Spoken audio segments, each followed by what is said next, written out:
Welcome back, everyone.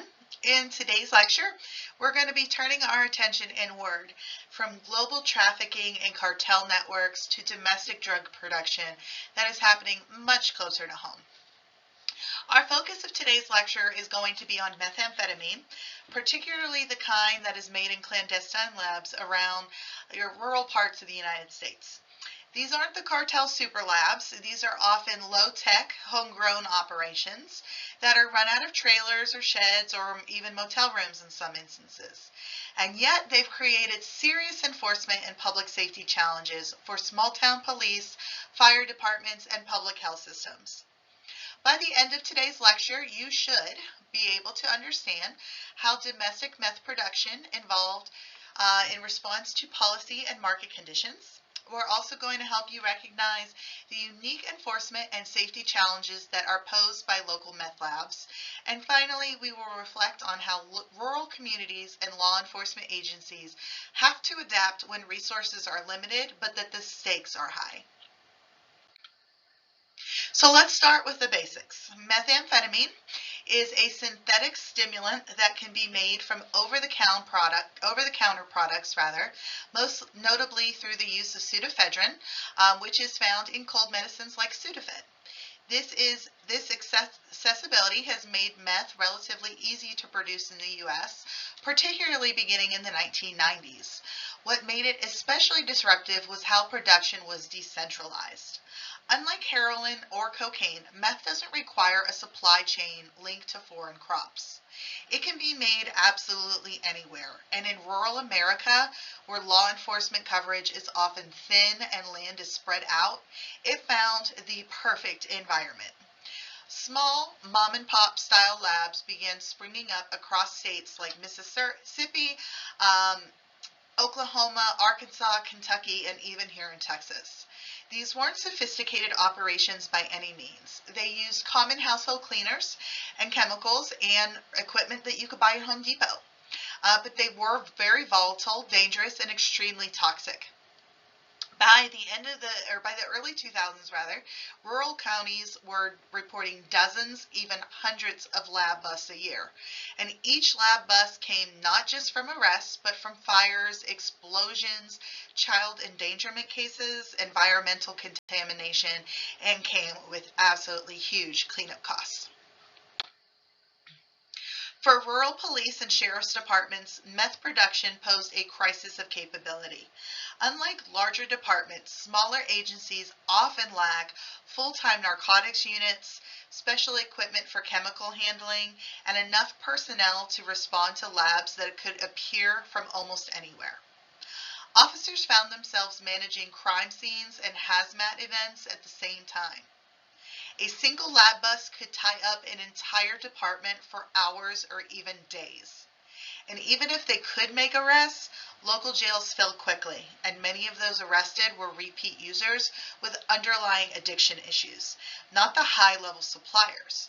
This was a situation where the tools available didn't match the problem at hand. So let's define the core issue here.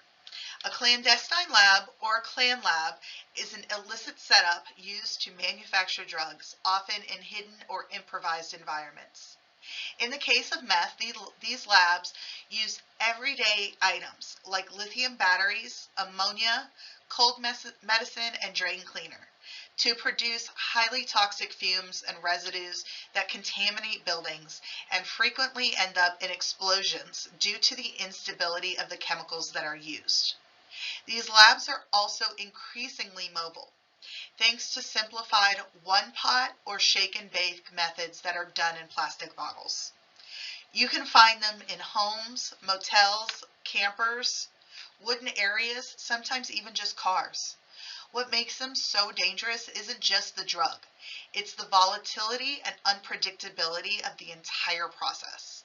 And they're hard to detect until something goes very, very wrong. Let's look at a real case right here out of East Texas.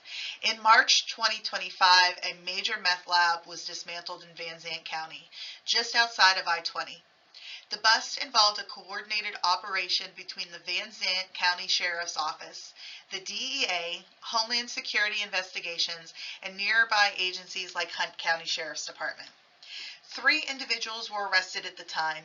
The lab was operational and dangerous and required federal search warrants and tactical teams to secure the area. This wasn't a cartel lab, though. It was a local operation that was running in a rural community with limited law enforcement resources. So why does this matter beyond the fact that it was in our own backyard? It shows how dangerous and entrenched these labs can be, even in small towns. It also required multi-agency coordination and specialized teams, not something that every department has at their disposal. And it also reflects the ongoing adaptability of meth production, even after years of enforcement and policy changes. This is what a domestic drug production looks like in practice: local, mobile, hazardous, and very, very hard to stop. In 2005, Congress passed the Combat Methamphetamine Epidemic Act. It pushed cold medicines with pseudoephedrine behind pharmacy counters. It imposed ID requirements and limited how much you could buy per day and per month. The result? Well, we saw that lab busts dropped significantly for a while. But, once again, our traffickers adapted. Some formed smurfing rings, also known as groups who legally purchase pseudoephedrine at multiple locations, and then they'll pull it all together for production. Others shifted to Mexican super labs, importing high-purity meth back into rural America. And still others adapted smaller, mobile, one-pot methods, making labs harder to detect and easier to abandon. This illustrates a common pattern in drug enforcement. Suppress one method and another appears, often faster than enforcement can respond. While meth is often framed as a criminal issue, it's also a deeply social and economic one, especially in rural America. Meth production and use are often symptoms of broader disinvestment. This means that there's limited employment opportunities, persistent poverty, declining access to healthcare and mental health services, and oftentimes we will see generational trauma and lack of addiction treatment resources. In some communities, meth arrests made up half or more of the county jail population. But many of these individuals were also repeat users, meaning they were caught in a cycle of addiction, arrest, and release with little access to treatment. Officers, judges, and even jail staff in small towns describe a sense of helplessness. They know incarceration isn't solving the problem, but there aren't many other tools in the toolbox. This is the rural drug crisis in a nutshell, a public health emergency playing out in a law enforcement system that wasn't built to withstand it. So here's what we've seen today. Meth production has migrated to rural America because it didn't require crops or borders, just access to chemicals and privacy. Small-town law enforcement often found themselves responding to hazmat events, not just the crimes themselves. But even as policy cracked down on the precursor drugs, production methods themselves evolved. And beneath it all is a deeper social crisis, one that is shaped by addiction, resource scarcity, and a rural infrastructure that struggles to keep up. In our next lecture, we're going to look at how shifting marijuana laws have impacted the market and how cartels and domestic producers have responded to legalization and regulation in different states. Thank you for being here again today. As always, stay curious, ask questions, and I'll see you all next time. Thank you. Have a great rest of your day.